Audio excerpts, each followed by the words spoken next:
اعوذ باللہ من الشیطان الرجیم بسم اللہ الرحمن الرحیم الحمد للہ رب العالمین الرحمن الرحیم مالک یوم الدین ایاک نعبد و ایاک نستعین اہدنا الصراط المستقیم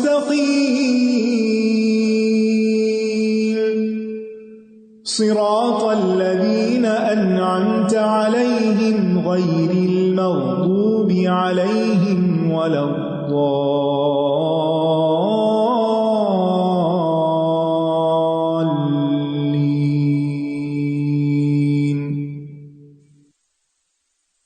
السلام علیکم ورحمۃ اللہ وبرکاتہ۔ نحمده ونصلی علی رسولہ الکریم، اما بعد فاعوذ باللہ من الشیطان الرجیم، بسم اللہ الرحمن الرحیم، رب اشرح لی صدری ویسر لی امری واحلل عقدۃ من لسانی یفقهوا قولی۔ وَإِذْ قَالَ رَبُّكَ لِلْمَلَائِكَةِ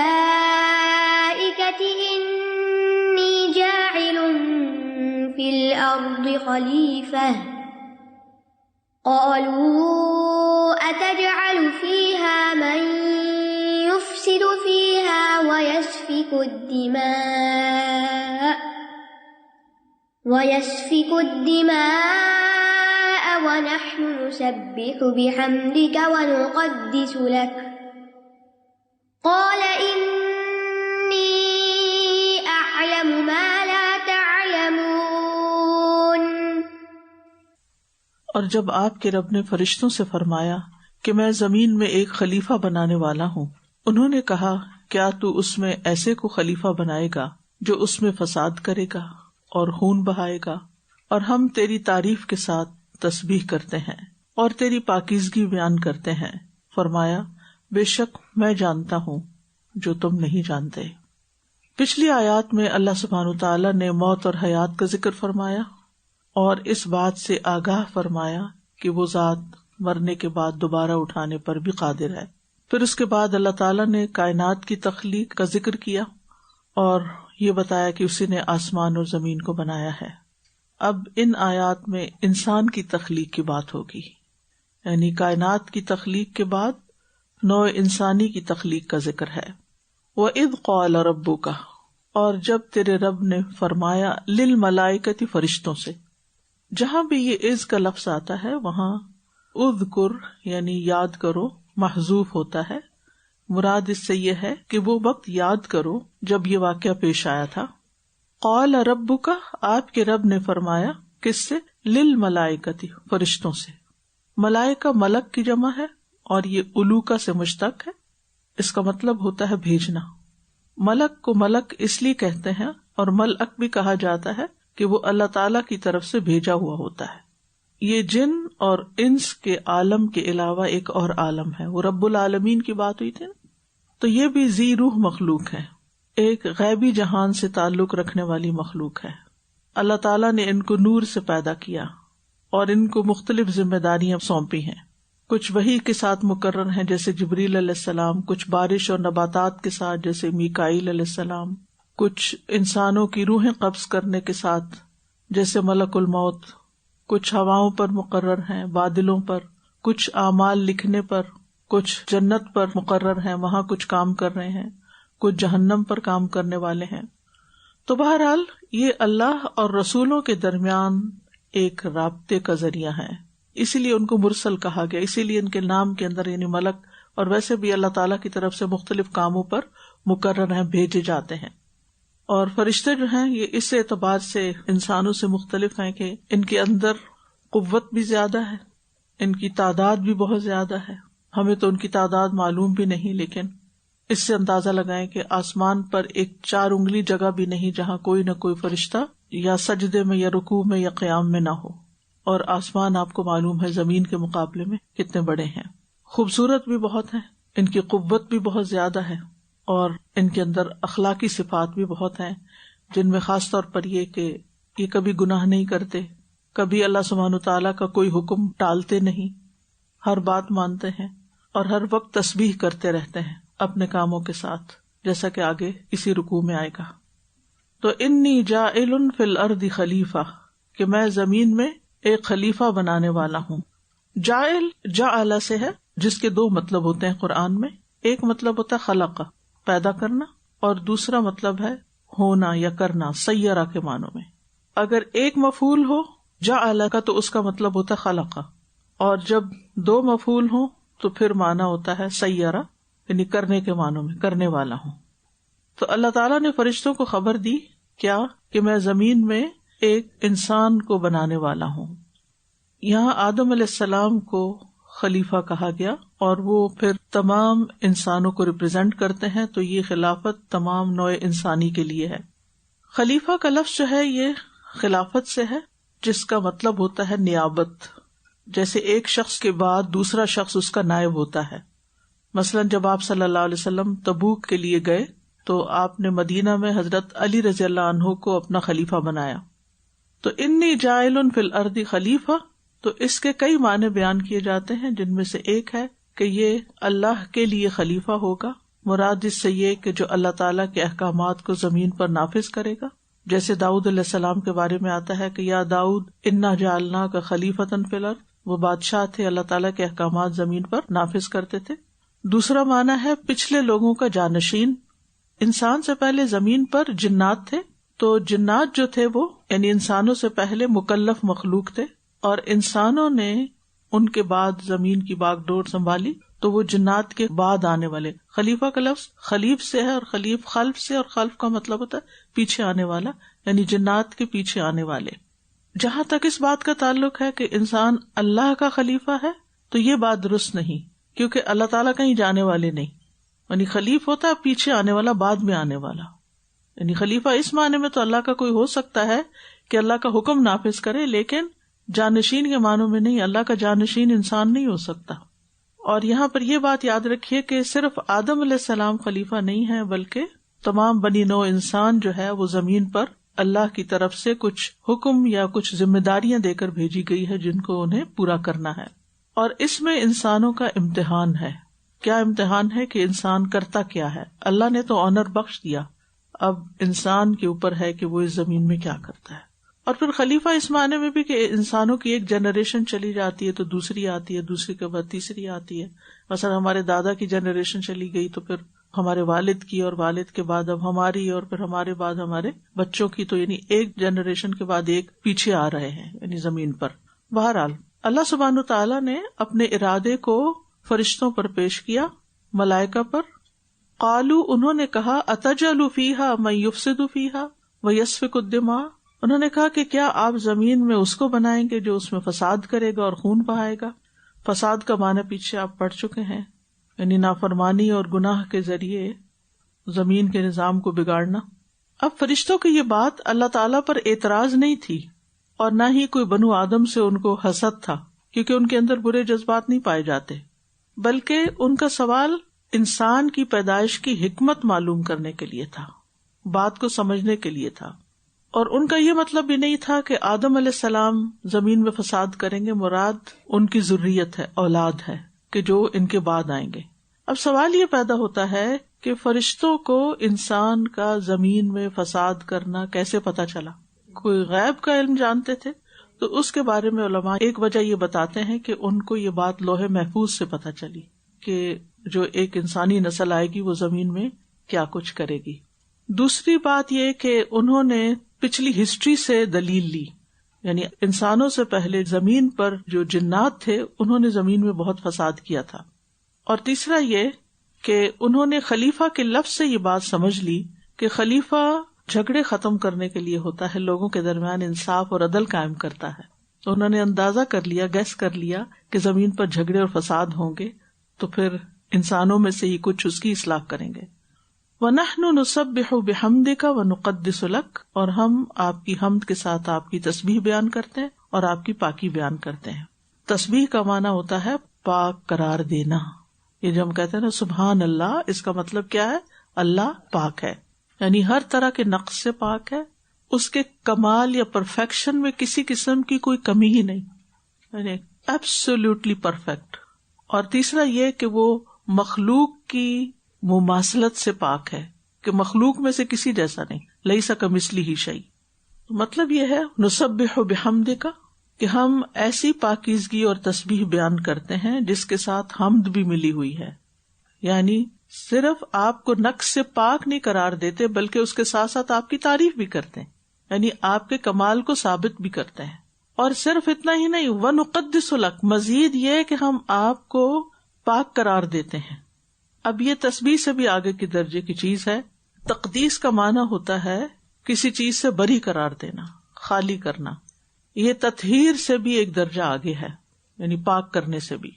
تسبیح کا مطلب ہے نامناسب چیز کی نفی کرنا، اور تقدیس کا مطلب ہے شایان شان چیز کو ثابت کرنا، یعنی جو آپ کی شان ہے ہم اس کو ثابت کرتے ہیں، ہم اس کو مانتے ہیں. اور لکا کا معنی کیا ہے؟ لام یہاں اختصاص کا معنی بھی دیتا ہے، یعنی مراد ہی کے اخلاص کے لیے. نقدس لک، صرف تجھے ہی ہم مقدس قرار دیتے ہیں. اور استحقاق یعنی حق ثابت کرتے ہیں کہ آپ ہی کا حق ہے کہ آپ کی پاکیزگی بیان کی جائے، آپ کے علاوہ کسی اور کا حق نہیں ہے. اور فرشتے جو ہیں وہ ہر وقت تسبیح میں مشغول رہتے ہیں. قرآن مجید میں آتا ہے یسبحون اللیل والنہار لا یفترون، وہ رات اور دن تسبیح کرتے ہیں، دم نہیں لیتے، کسی وقت رکتے ہی نہیں. اور ہم کتنی تسبیح کرتے ہیں؟ یعنی فرشتوں کی تسبیح ایسے ہی ہے جیسے ہمارا سانس لینا. جیسے ہم سانس لینے سے جاگتے ہوئے اور نہ سوتے ہوئے کسی وقت دم لیتے ہی نہیں، یعنی وقفہ کرتے ہی نہیں، ایسے ہی فرشتے بھی تسبیح سے بے نیاز ہوتے نہیں. انہیں نہ تو کچھ کھانا پینا ہوتا ہے، نہ شادی کرنی ہوتی ہے، نہ ان کا کوئی بزنس تجارت ہے، نہ ان کی کوئی زراعت ہے. ان کا کام صرف جو ان کی خاص ڈیوٹی ہے، جو کرنے کا کام ہوتا ہے، اور اس کے ساتھ تسبیح، یعنی اللہ تعالیٰ کے احکامات کو پورا کرتے ہیں جو بھی انہیں حکم ملتا ہے، اور اس کے ساتھ تسبیح، تقدیس، تحمید کرتے رہتے ہیں. سورۃ صافات میں بھی آتا وَإِنَّا لَنَحْنُ الْمُسَبِّحُونَ کہ ہم تسبیح کرنے والے. وہ فرشتے جو عرش کو اٹھائے ہوئے ہیں وہ بھی ہر وقت تسبیح کرتے رہتے ہیں. حاملین عرش 8 ہیں، 8 فرشتے عرش کو اٹھائے ہوئے ہیں. ان میں سے 4 کہتے ہیں سبحانک وبحمدک علی حلمک بعد علمک، اور 4 کہتے ہیں سبحانک وبحمدک علی عفوک بعد قدرتک. مطلب کیا ہے؟ تو پاک ہے اپنی حمد کے ساتھ اس بات پر کہ تو سب کچھ جاننے کے بعد بھی حلم اور بردباری سے کام لیتا ہے. ہماری ساری غلطیاں، خطائیں تجھے پتہ ہیں، پھر بھی تو معاف کرتا رہتا ہے. اور تو پاک ہے اپنی حمد کے ساتھ کہ تو قادر ہونے کے بعد عفو و درگزر سے کام لیتا ہے، یعنی سزا دینے پہ قادر ہے پھر بھی معاف کرتا رہتا ہے. نبی صلی اللہ علیہ وسلم سے پوچھا گیا کہ افضل کلام کون سا ہے؟ آپ نے فرمایا جو اللہ نے اپنے فرشتوں کے لیے یا اپنے بندوں کے لیے چنا، اور وہ ہے سبحان اللہ وبحمدہ. اس کی تکرار کرتے رہنا چاہیے، سبحان اللہ وبحمدہ، سبحان اللہ وبحمدہ. اور اس کے بے شمار فائدے. ایک کارڈ بھی ہے تسبیحات کا، اس میں بہت سی احادیث جمع کی گئی ہیں کہ جن میں تسبیحات کے فائدے ہیں، اور خاص طور پر رنج و غم اور دل کی تنگی اور گھٹن کو دور کرتی ہے. یعنی اگر آپ کا دل بوجھل ہو رہا ہو یا کسی پریشر میں آ رہا ہو تو آپ کو تسبیح کی کثرت کرنی چاہیے. بہرحال یہ فرشتوں کا کلام ہے اور انہوں نے اس کا اقرار کیا. قال انی اعلم ما لا تعلمون. اللہ تعالیٰ نے کوئی لمبی بات نہیں کی اور یہ نہیں کہا تم کہتے تو ٹھیک ہی ہوگا تو ایسے ہی، لیکن پھر بھی میں پیدا کرنا چاہتا ہوں، اور وہ کچھ اور بھی کریں. کوئی وضاحت نہیں، کوئی کلیریفیکیشن، کچھ نہیں دی. صرف کیا فرمایا ایک جلالی شان کے ساتھ، انی اعلم ما لا تعلمون، میں یقیناً وہ کچھ جانتا ہوں جو تم نہیں جانتے. یعنی جو حکمت آدم اور اس کی اولاد کو زمین پر پیدا کرنے کی میں جانتا ہوں، تم اس سے بے خبر ہو.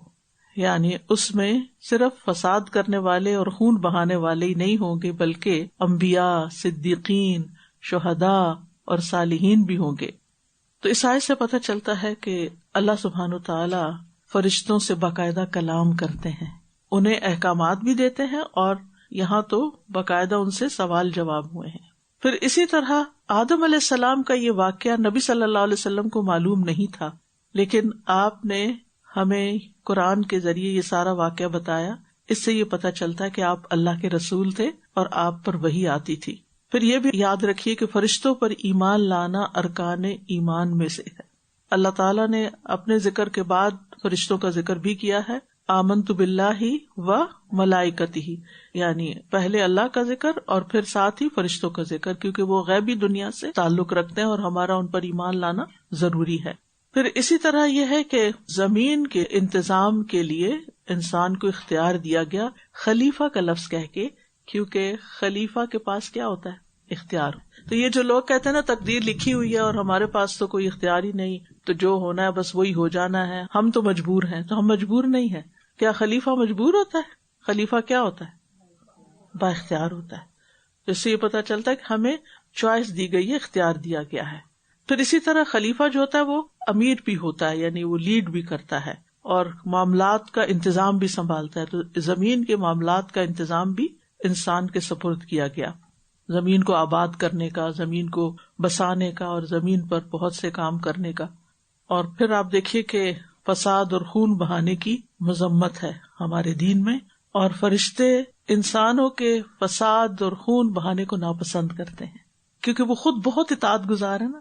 تو فساد جو ہے یہ نافرمانی کی انتہا ہے نا، حد سے نکل جانا، بگاڑ دینا کسی چیز کو، اس کی اصل شکل سے نکال دینا، جو وہ اصل میں ہے اس سے ہٹا دینا. اب یہ آپ دیکھیں جیسے ٹرانسجینڈر ہے تو تخلیق کے کام کو بگاڑ دینا. اللہ نے کچھ پیدا کیا، انسان کچھ اور بننے کی کوشش کر رہا ہے، انسان کئی جانور بننے کی کوشش کر رہا ہے. تو اس طرح کی چیزیں جو ہیں یہ پھر فساد میں آ جاتی ہیں، نظام بگڑ جاتا ہے. بعض فساد ذہنی ہوتے ہیں اور بعض فساد حسی ہوتے ہیں جو زمین پر بھی نظر آتے ہیں اور خود انسان کے اپنے اندر بھی ہوتے ہیں. اور خون بہانا انتہا درجے کا ظلم ہے، یعنی قتل جو ہے آخری درجے کا بڑا گناہ ہے جس میں کسی کی زندگی لے لی جاتی ہے. اس آیت سے یہ بھی پتہ چلتا ہے کہ فرشتے اللہ تعالیٰ کی عبادت کرتے ہیں، تسبیح کرتے ہیں، تقدیس کرتے ہیں. پھر یہ بھی پتہ چلتا ہے کہ فرشتوں نے اپنی عبادت کا ذکر کیا ہے. اس سے کیا بات پتہ چلتی ہے کہ اگر کہیں پر ضرورت پیش آ جائے اپنی کسی صفت کے بیان کرنے کی تو بغیر ریاکاری اور فخر کے آپ اس کو بیان کر سکتے ہیں. یعنی یہ نہیں کہ ہر وقت ڈینگے مارنا شروع کر دے انسان اور ہر وقت اپنی پاکیزگی بیان کرے اور اپنی تسبیحات کا ذکر کرے. لیکن مثلاً آپ اپنے بچوں کی تربیت کرتے ہیں، شاگردوں کی تربیت کرتے ہیں اور اس میں آپ اپنی ذاتی زندگی کی کوئی مثال دیتے ہیں تو یہ بڑا ایک افیکٹو میتھڈ ہوتا ہے.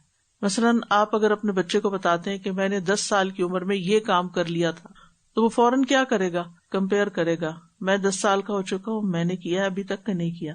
کیونکہ انسان کے اندر ایک کمپٹیشن کی حص موجود ہوتی ہے، چاہے وہ ماں باپ ہوں ان سے بھی کہیں نہ کہیں کمپیٹ کر رہا ہوتا ہے، چاہے آپس کے سبلنگز ہو. تو اس طرح اگر کیا جائے کہ میں نے مثلاً 10 سال کی عمر میں قرآن ختم کر لیا تھا تو اب یہ بتانا کسی کو کہ میں نے اتنے سال کی عمر میں یہ کام کر لیا تھا، اگر اس کے پیچھے نیت کی خرابی نہیں ہے اور کوئی اپنی بڑائی کا اظہار نہیں ہے تو ایسی چیزوں کا ذکر کیا جا سکتا ہے. یعنی انسان کو اپنا تعارف کرانے کے لیے اتنا زیادہ کثر نفسی کا شکار نہیں ہونا چاہیے کہ دوسرے کو پتہ ہی نہ چلے کہ آپ کیا ہے اور کیا. اسی طرح وائس ورسا اپنا سی وی بناتے ہوئے ایگزیجریشن بھی نہ کریں کہ جو آپ نہیں ہے وہ جھوٹی باتیں اس میں ڈال دیں، وہ بھی انتہائی غلط ہوگا. تو دکھلاوا اور فخر نہیں ہونا چاہیے کیونکہ اللہ تعالیٰ نے ہمیں منع کیا ہے فَلَا تُزَكُّوا أَنفُسَكُمْ، اپنے آپ کو پاکیزہ مت ٹھہراؤ. پھر اس سے بھی پتہ چلتا ہے کہ فرشتے بہت زیادہ اللہ کی تعظیم بجا لاتے ہیں اور تسبیح کرنا جو ہے یہ تعظیم بجا لانے میں ہے. اور اس آیت سے تسبیح کی فضیلت بھی پتہ چلتی ہے. تسبیح پڑھنے سے انسان کے گناہ مٹتے ہیں، تسبیح میزان میں بھاری کلمات ہیں، سونا چاندی خرچ کرنے اور جہاد سے افضل عمل بھی ہے اللہ کا ذکر، اور اس میں خاص طور پر تسبیح. اور ذکر کرنے سے شیطان کو بہت تکلیف ہوتی ہے. ذکر جو ہے انسان کے اندر سکون پیدا کرتا ہے، دل کو اطمینان نصیب ہوتا ہے. اور ایک اور بات یہ کہ فرشتے غیب نہیں جانتے، انی اعلم ما لا تعلمون، یعنی جو اللہ کا علم ہے اس میں کوئی بھی شریک نہیں ہے. اگر آپ یہ سمجھتے کہ کوئی بھی اللہ کا شریک ہے، جن غیب جانتے ہیں یا فرشتے غیب جانتے ہیں، تو یہ شرک میں شمار ہوتا ہے. وَعَلَّمَ آدَمَ الْأَسْمَاءَ كُلَّهَا ثُمَّ عَرَضَهُمْ عَلَى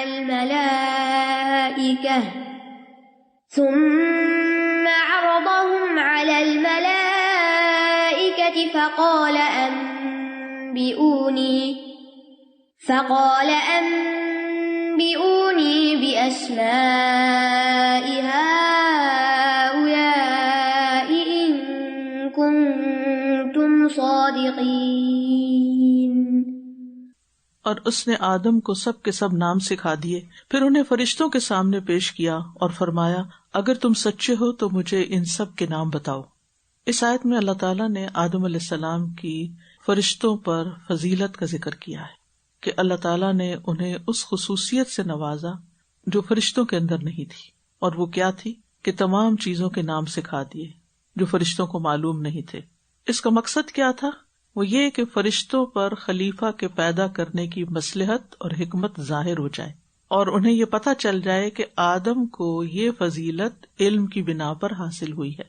وَعَلَّمَ آدَمَ الْأَسْمَاءَ كُلَّهَا، اور سکھا دیے آدم کو۔ کس نے سکھائے؟ اللہ سبحانہ وتعالیٰ نے۔ کیا سکھائے؟ الاسماء، اسم کی جمع ہے، اور کلھا سارے کے سارے۔ اب یہ سارے کون سے ہیں؟ اس کے بارے میں علماء کے دو اقوال ہیں۔ ایک یہ کہ یہ ان سب چیزوں کے نام تھے جو اس وقت موجود تھیں، ظاہر تھی، نظر آ رہی تھی، جو ان کے آگے پیچھے دائیں بائیں جو کچھ تھا ان سب چیزوں کی پہچان کرا دی، یا یہ ان چیزوں کے نام تھے آئندہ آدم علیہ السلام اور ان کی اولاد کو جن سے واسطہ پیش آنے والا تھا۔ بعض علماء تو یہاں تک کہتے ہیں کہ ساری زبانیں سکھا دی، اور ان زبانوں میں چیزوں کے جو جو نام تھے اور دنیا میں جو جو آئندہ آنے والی تھی، جیسے لیپ ٹاپ اور مائکرو فون اور ان سب چیزوں کے بھی نام آدم کو سکھا دیے۔ دنیا سے متعلق ہر چیز کا علم ان کو دے دیا، یہ بھی کہا جاتا ہے، کیونکہ کلھا سے وہ یہ مراد لیتے ہیں۔ ابن عباس کہتے ہیں کہ اس سے مراد یہی نام ہیں جو لوگوں میں متعارف ہیں، مثلاً انسان، حیوان، زمین، آسمان، پہاڑ، تری، خشکی اور جانوروں کے نام۔ اور ابن کثیر کا کہنا ہے کہ صحیح بات یہی ہے کہ آدم علیہ السلام کو تمام اشیاء کے نام، ان کی صفات اور افعال سکھا دیے گئے تھے، یعنی جس دنیا میں بھیجا جا رہا تھا کہ یہ چیزیں ہیں کیا، وہ کس کام کے لیے، کس مقصد کے لیے ہیں۔ اور یہ اللہ تعالیٰ کا انسان پر فضل اور اکرام تھا کہ جس نے انسان کو یہ سب کچھ سکھایا۔ اس سے یہ بات بھی پتہ چلتی ہے کہ اگر انسان دنیاوی علوم اچھے مقصد کے لیے سیکھتا ہے تو وہ بھی ایک عبادت ہے۔ مثلا آپ باٹنی کا علم حاصل کرتے ہیں، زوالوجی پڑھتے ہیں، آپ کیمسٹری پڑھتے ہیں، آپ فزکس پڑھتے ہیں، آپ کچھ بھی پڑھ سکتے ہیں، نیت درست ہونی چاہیے، طریقہ صحیح ہونا چاہیے، مقاصد صحیح ہونے چاہیے، تو یہ سب کا سب بھی عبادت ہے۔ کیونکہ بعض اوقات طالب علم ان چیزوں کو پڑھنے سے گھبراتے ہیں، اس کو پڑھ کے کیا ملے گا، کوئی ثواب تو ہے نہیں ثواب ہے۔ ثواب کس کی بنا پہ ہوتا ہے؟ نیت کی بنا پر، انما الاعمال بالنیات، ٹھیک ہے۔ اور یہ اللہ سبحانہ تعالیٰ کی رحمت بھی تھی کہ اللہ تعالیٰ نے آدم علیہ السلام جو ہمارے باپ ہیں ان کو یہ سب کچھ سکھایا۔ اگر وہ نہ سیکھتے اور ان کو نہ سکھایا جاتا تو ہم پھر جاہل کے جاہل ہی ہوتے اور ہمیں نہیں معلوم ہوتا کہ مختلف چیزیں کیا ہیں۔ آج بھی نہیں معلوم، لیکن یہ کہ اللہ تعالیٰ نے انسان کو علم اور حکمت دی، اس میں درجات ہیں انسانوں کے۔ کچھ لوگ بہت کچھ جانتے ہیں اور کچھ لوگوں کی ووکیبلری بہت ہی پور ہوتی ہے، اور یہ ڈپینڈ کرتا ہے کہ کس کو علم سے کتنی دلچسپی ہے اور کون کتنا جاننا اور سیکھنا چاہتا ہے۔ تو علم ایسی چیز ہے جس کی کوئی انتہا نہیں، اس لیے ربی زدنی علما پڑھتے ہی رہنا چاہیے۔ پھر اللہ کا کام ہے، آپ نے مانگ لیا کہ وہ کس شکل میں آپ کو کس چیز کا علم کتنا زیادہ دے دیتا ہے۔ لیکن یاد رکھیے کہ علم کے ساتھ ہی درجات ہیں، والذین اوتوا العلم درجات، درجات کی بلندی علم کے ساتھ ہے، اس لیے علم سیکھنے میں کبھی بھی پیچھے نہ رہیں۔ ثم عرضهم على الملائکة فقال انبئونی باسماء هؤلاء ان کنتم صادقین۔ پھر اللہ تعالیٰ نے ان چیزوں کو ملائکہ کے سامنے پیش کیا ان کا امتحان لینے کے لیے کہ آیا وہ جانتے ہیں یا نہیں۔ تو ان سے کہا کہ مجھے ان چیزوں کے نام بتاؤ اگر تم اپنی بات میں سچے ہو، یعنی اپنے بات سے مراد اپنے گمان میں، اپنے خیال میں کہ تم اس بنائے جانے والے خلیفہ سے افضل ہو۔ فقال انبئونی باسماء هؤلاء ان کنتم صادقین۔ اس میں آپ دیکھیے کہ اللہ سبحانہ وتعالیٰ کا یہ طریقہ کتنا حکمت پر مبنی ہے، یعنی فرشتوں کو ان کے سوال پر کوئی ڈانٹ نہیں پلائی گئی، کوئی ان کے ساتھ آرگیومنٹ نہیں کی گئی، بلکہ ایک ایسا طریقہ اختیار کیا گیا کہ جس سے وہ خود ہی سمجھ جائیں، ان کا ایک ٹیسٹ لے لیا گیا۔ یہ سب چیزیں بھی قرآن سے سیکھنے کی ہیں کہ اگر کوئی آپ کے کام پر اعتراض کرتا ہے، اس کو آپ کا طریقہ سمجھ نہیں آ رہا یا آپ کا کام سمجھ نہیں آ رہا، ایسا روز ہی ہوتا ہے نا۔ اس آیت سے جو باتیں پتہ چلتی ہیں اس میں ایک یہ کہ یہ اللہ کا بندوں پر جو سب سے بڑا احسان ہے، اور آدم علیہ السلام کو سب سے پہلی جو چیز دی گئی تھی وہ کیا ہے؟ علم۔ الرحمن علم القرآن، قرآن کی تعلیم بھی اللہ تعالیٰ نے خود دی ہے۔ اور پھر اقرأ وربک الاکرم الذی علم بالقلم علم الانسان ما لم یعلم، یہ علم کا سورس اللہ ہی کی ذات ہے، ہمارے پاس جو بھی ہے اللہ ہی کا دیا اور سکھایا ہوا ہے، اور جس کے پاس جتنا زیادہ ہے اس پر اللہ کا اتنا زیادہ فضل ہے اگر وہ اس علم پر عمل بھی کرتا ہے اور اسے آگے بھی سکھاتا ہے اور اس میں مسلسل محنت کرتا ہے. اس لیے یہ آپ سب پر اللہ تعالیٰ کا بہت بڑا احسان ہوا ہے کہ آپ کو اپنی زندگی کا ایک حصہ سنجیدگی کے ساتھ اپنے وقت کا ایک بڑا حصہ علم سیکھنے میں لگانے کا موقع مل گیا ہے، اور یہ سارے وسائل آپ کے لیے جمع ہو گئے کہ جس کی وجہ سے آپ اتنا عظیم کام کرنے کے قابل ہو گئے. اللہ تعالیٰ نے علم سکھانے کے لیے انبیاء کو بھیجا. نبی صلی اللہ علیہ وسلم نے بھی آ کے تعلیم دی، وَعَلِّمُهُمُ الْكِتَابَ وَالْحِکْمَةَ. اور آدم علیہ السلام کی فضیلت بھی فرشتوں پر کس وجہ سے ہوئی؟ علم کی وجہ سے. وَالَّذِينَ أُوتُوا الْعِلْمَ دَرَجَاتٍ. تو علم کا سیکھنا جو ہے ہر مسلمان پر فرض ہے. طلب العلم فریضۃ علی کل مسلم. اور عمل سے پہلے علم حاصل کرنا ضروری ہے، اور علم سے ہی اللہ کی خشیت حاصل ہوتی ہے، جنت کا راستہ آسان ہوتا ہے. لیکن یاد رکھیے علم سیکھنے سے آتا ہے. انما العلم بالتعلم. ماں کے پیٹ سے کوئی بھی علم لے کے نہیں پیدا ہوتا، اس کے لیے ایفرٹ لگانی پڑتی ہے. اور پھر جب انسان سیکھنے کے لیے قدم بڑھاتا ہے تو اللہ کی مدد آتی ہے. واتقوا اللہ ویعلمکم اللہ. اللہ سے ڈرو، اللہ تمہیں خود سکھا دے گا. اور علم کے لیے انسان کو ایفرٹ لگانی چاہیے، اپنے گھر سے بھی نکلنا چاہیے، اور علم والوں کی طرف رجوع بھی کرنا چاہیے. ان کے لیے عاجزی اختیار کرنی چاہیے کہ وہ بہتر سے بہتر سکھاتے رہیں. جستجو میں رہنا چاہیے اور علم میں اضافے کی دعائیں کرتے رہنا چاہیے. اور پھر علم حاصل کرنے کے بعد امتحان دینے سے بالکل نہیں ڈرنا چاہیے کیونکہ علم کا امتحان ہوتا ہے. اللہ سبحانہ تعالیٰ نے آدم علیہ السلام کو علم دیا اور پھر ان کا بھی امتحان لیا اور وہ پاس ہو گئے تھے. یعنی انہوں نے سارے نام بتا دی جیسے اگلی آیت میں آتا ہے. لیکن فرشتوں کا امتحان لیا علم میں تو پاس نہیں ہوتے. ڈزنٹ میٹر، اٹس اوکے اگر آپ کبھی امتحان میں پاس نہ ہو. فرشتے بھی تو پاس نہیں ہوئے تھے، تو اسے ڈرنا نہیں چاہیے امتحان سے. وہ امتحان تو ہوتے ہیں ہمیں آگے بڑھانے کے لیے. اسی طرح اگر آپ کا سبق سنا جاتا ہے، کچھ لوگوں کو سبق آ جاتا ہے، کچھ کو لفظ بھول جاتا ہے، تو اس سے نہ شرمندہ ہونا چاہیے، نہ ڈرنا گھبرانا، کچھ بھی نہیں. بس ٹھیک ہے، محنت اصل چیز جو دیکھی جائے گی وہ یہ لیس للانسان الا ما سعی. انسان نے کوشش کتنی کی. اگر آپ کوشش کر رہے ہیں اور اپنا وقت لگا رہے ہیں قرآن کے ساتھ، یہ آپ کے اعمال نامے میں جا رہا ہے. اور اگر اٹک اٹک کے پڑھتے ہیں تب بھی ڈبل اجر تو کہیں نہیں گیا. اور پھر یہ ہے کہ طالب علموں کو چیلنج کرتے رہنا چاہیے تاکہ وہ گرو کرے، ورنہ وہ اسٹیٹک ایک جگہ پر کھڑے ہو جائیں گے، آگے نہیں بڑھیں گے. اور کچھ لوگ صرف اس لیے لسنر بنے رہتے ہیں کہ ان کو امتحان نہیں دینا، تو امتحان سے نہیں ڈرنا. ٹھیک ہے. قالوا سبحانك لا علم لنا إلا ما علمتنا إنك أنت العليم الحكيم. انہوں نے کہا تو پاک ہے، ہم کچھ نہیں جانتے سوائے اس کے جو تو نے ہمیں سکھایا. بے شک تو خوب علم رکھنے والا، بہت حکمت والا ہے. فرشتوں کو بات سمجھ میں آ گئی اور فوراً ہی اپنی کم علمی اور عجز کا احساس ہو گیا. تو انہوں نے آدم علیہ السلام کی فضیلت کا اقرار کر لیا اور کہا کہ تو پاک ہے اللہ، ہمارے پاس تو بس اتنا ہی علم ہے جتنا تو نے ہمیں سکھایا. یہاں پھر وہ جو تسبیح کرتے ہیں نا، اس کی عملی مثال کہ اللہ تعالیٰ سے بات کرتے ہوئے پھر تسبیح بیان کی سبحانک، اور پھر اعتراف کیا لا علم لنا الا ما علمتنا، ہم تو بس اتنا ہی جانتے ہیں جتنا تو نے ہمیں دیا، اور آدم کو تو نے زیادہ دیا تو وہ زیادہ جانتا ہے. اب آپ دیکھیے کہ اگرچہ ان کا علم کم ہے لیکن پھر بھی وہ اللہ کے مقرب ہیں. کس بنا پر؟ اطاعت اور یہاں عاجزی کے اظہار کی بنا پر، عاجزی کا اظہار. فرشتے اتنی عبادت کرتے ہیں کہ دم نہیں لیتے، سانس کے ساتھ تسبیح کرتے ہیں، پھر بھی عاجزی ہے ان کے اندر، اعتراف ہے اپنی کمی کا.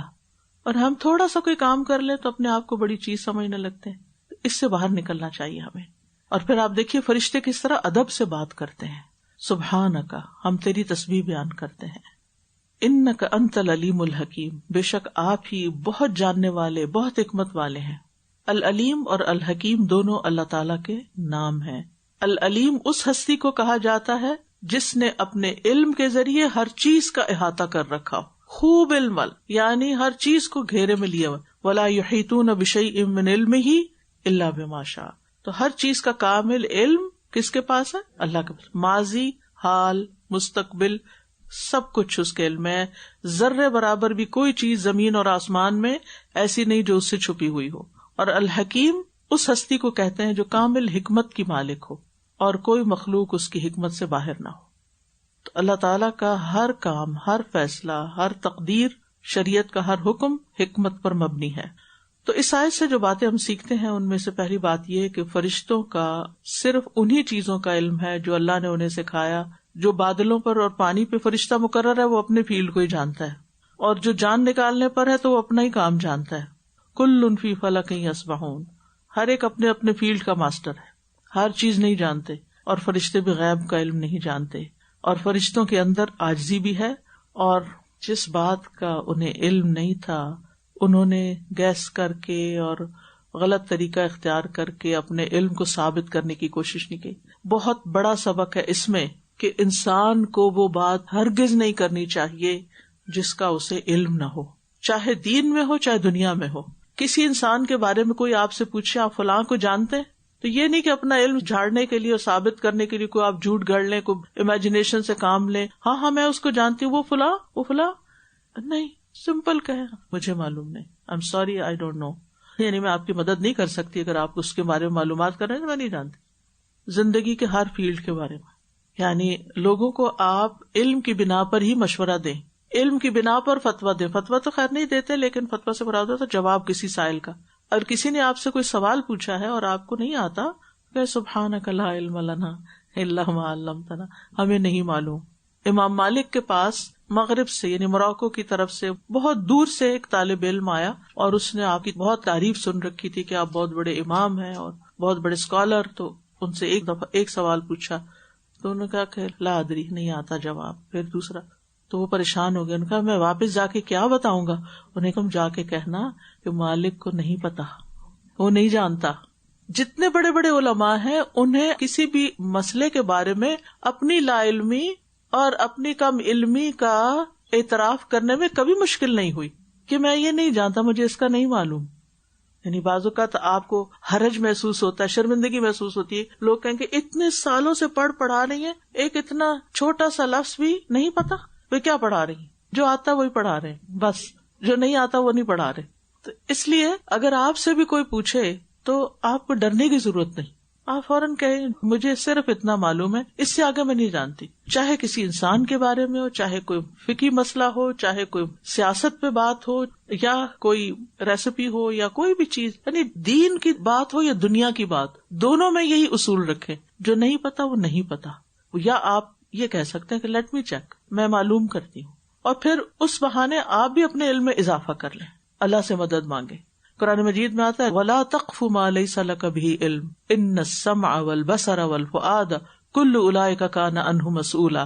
ایسی بات کے پیچھے مت پڑو جس کا تجھے علم نہیں، کیونکہ اس کے متعلق کان، آنکھ، دل سب کی باز پرس ہوگی. جو نہیں دیکھا وہ کیوں کہا میں نے دیکھا، جو نہیں سنا وہ کیوں کہا میں نے سنا. یعنی جس چیز کے بارے میں آپ جانتے ہی نہیں مت کہے کہ میں جانتا ہوں. کیا کہنا چاہیے؟ واللہ اعلم. آپ دیکھیں گے کہ علماء جب بھی جواب دیتے ہیں کسی سوال کا تو کیا لکھتے ہیں؟ واللہ عالم، اور کبھی لکھتے ہیں واللہ عالم بالصواب، صواب صاد کے ساتھ، یعنی صحیح بات کا تو اللہ ہی کو علم ہے، میرے علم کی حد تک مسئلہ یوں ہے. ٹھیک ہے. اور اللہ تعالیٰ کی ان دو صفات سے پتہ چلتا ہے کہ اللہ تعالیٰ کا علم بہت وسیع ہے، وہ مکمل علم والا ہے، اس کے علم کا کوئی احاطہ نہیں کر سکتا. وہ آسمان و زمین کی ہر چیز کا علم رکھتا ہے، تمام بندوں کے سارے کاموں کو جانتا ہے، ظاہر اور پوشیدہ کو جانتا ہے، نگاہوں کی خیانت تک کو جانتا ہے، سینوں کے بھید جانتا ہے، سرگوشیوں کو جانتا ہے. اور الحکیم یعنی خوب حکمت والا ہے. اس کے جتنے بھی احکامات ہیں، چاہے کونی قدری ہیں یا شرعی ہیں. کونی قدری سے متعلق یہ بارش برسانے کا حکم ہے یا برف برسانے کا، تو یہ اللہ کا فیصلہ ہوتا ہے، اس میں بھی کوئی حکمت ہے. یعنی کوئی کہے نا بہت برف پڑ رہی تو پھر اللہ کو پتا ہے، اللہ اس کی حکمت جانتا ہے کہ اس سال اتنی کو نہیں برس رہی، تب بھی اللہ ہی بہتر جانتا ہے. حکمت اس کی اللہ ہی کو پتا ہے کہ وہ اس نے کیوں یہ ڈیسائیڈ کیا ہے، یا ضرورت سے زیادہ برسا دی ہمارے خیال میں ضرورت سے زیادہ، جبکہ اس کے اندر پتہ نہیں کیسی کیسی حکمتیں ہوں گی یہ سب کچھ کرنے کی. اسی طرح چیونٹی کیوں پیدا کی، چڑیا کیوں پیدا کی، یہ بھی اللہ ہی کو پتا ہے. سانپ کیوں پیدا کر دیا، چھپکلی کیوں پیدا کر دی، کاکروچ کیوں پیدا ہو گیا، اللہ ان کی حکمتیں جانتا ہے، ہم نہیں جانتے. قال يا آدم أنبئهم بأسمائهم فلما أنبأهم بأسمائهم قال ألم أقل لكم